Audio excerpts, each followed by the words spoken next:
G'day, welcome to another exciting new episode of Fountain Pen Makers in the Wild. A couple of weeks ago I spent some time at the DC Pen Super Show with my mate Eric, who's another experienced fountain pen hunter and a trekker of good deals.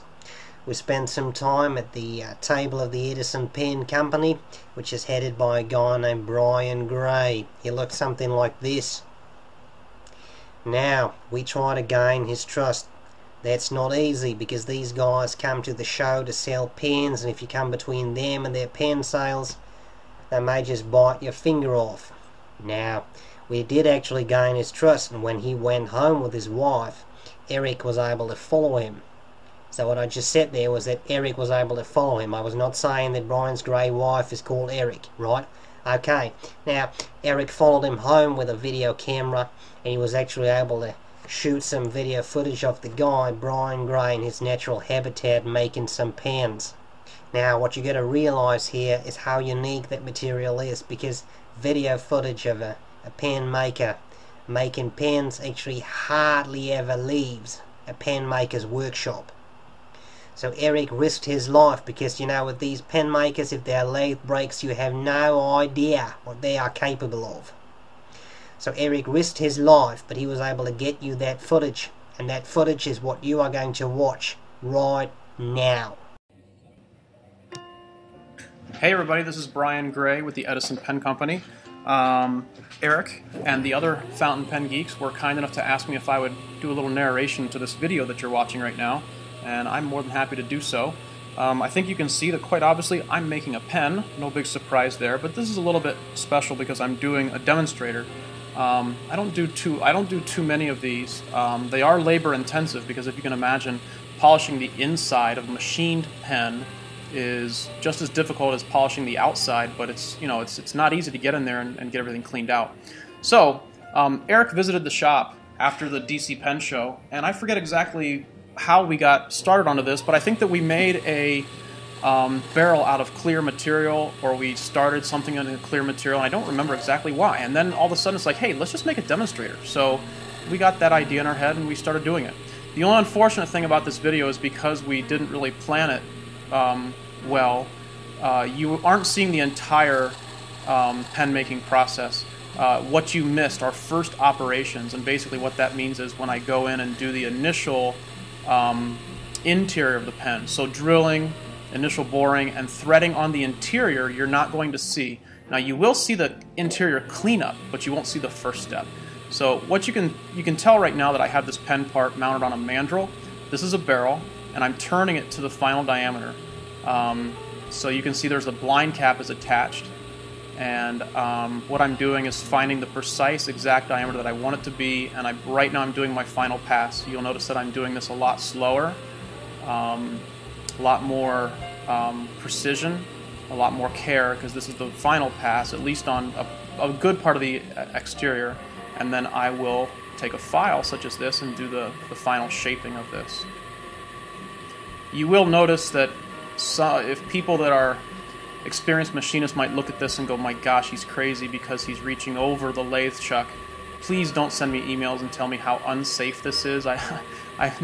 Not to sound what's the word that I want? Not to sound flippant, but I've been doing this for 15, 16 years safely, and every so often I get a comment like, oh my gosh, you're going to rip your arm off by reaching over the chuck. But I'm aware of the risk. I've been doing it safely for a long time. So now we're at a point where, now when you're making a demonstrator pen, or when you're making a regular pen, we'll just use a drill on the interior, and the drill will leave the interior rough. Now that's not a big deal on most pen materials, and even some translucent pen materials, because you just don't see that roughness through the grain, through the pattern, through whatever the pen material is, if it's translucent at all. And many times you won't see it even if it is a little translucent. If it's not translucent a bit, then of course we're not concerned about the inside. But right now what I'm doing is I'm taking a boring bar, a very long boring bar, and because this material is totally clear, I've got to clean up all of the tool marks that the drill left, and that's what you're seeing. You can see, the camera is mounted on my cross slide, so you can see that the camera is moving with the tool, and you can see how slowly that tool is moving.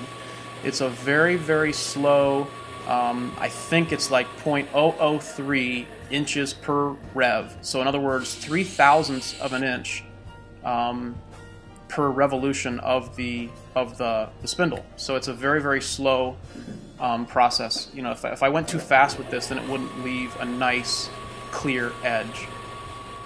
You see I'm squirting some water in there, or I did a little bit ago. I use water as a lubricant. If there wasn't any type of lubricant or even a little bit of coolant or something in there to keep things as cool as possible, and also, more importantly, is just to act as a lubricant to clean up the cut. It also works to kind of flush out the pieces. If you look closely, you can see those little pieces are kind of like floating in the water and flying out. If I didn't have those going on, then I'd build up a lot of heat, I'd build up a lot of issues, and I would have a lot of issues, and the chips wouldn't clear out of there, or also called swarf. The swarf wouldn't clear out of there, and so that's why I'm doing this. But now even this won't necessarily leave a perfect edge, or I should say a perfect interior. There's still a little bit of work to do after this, which you'll see in a little bit.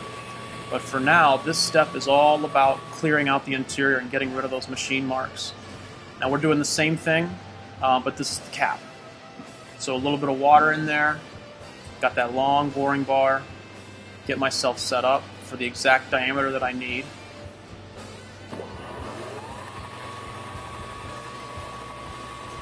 And then a very, very slow feed to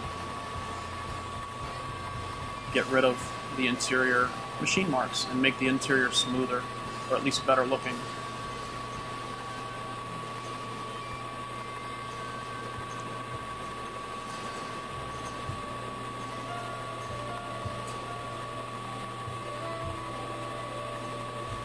Maybe I'll have a quick discussion about injection molding versus machining.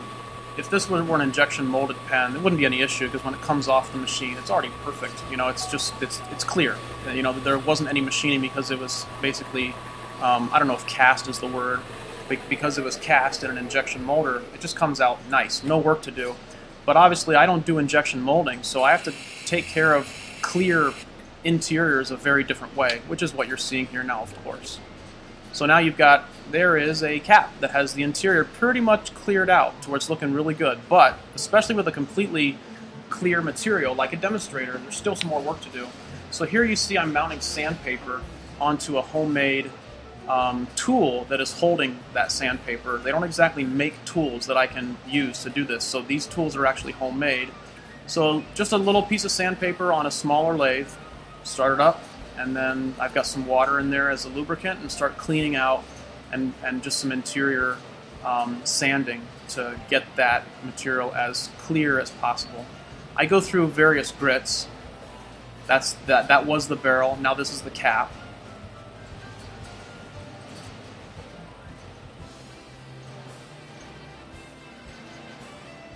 And now it's time to use, I have this homemade buffing bob that will do interior buffing.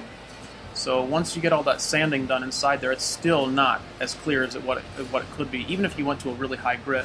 So I use this homemade buffing bob to get in there with a little compound and start doing the final polishing, which is what you're seeing. That was the barrel, and now this is the cap.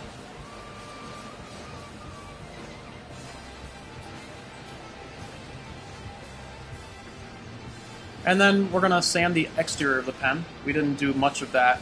A lot of times I'll sand the exterior first, but I forget exactly why, but we ended up sanding the exterior afterwards. And now buffing the exterior.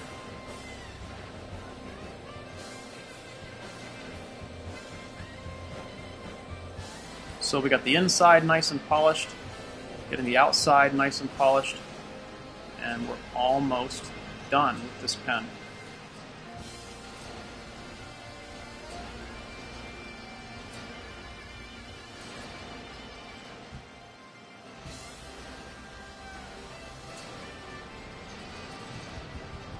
There is the pen in an exploded view, and then there's some finished photos coming up here.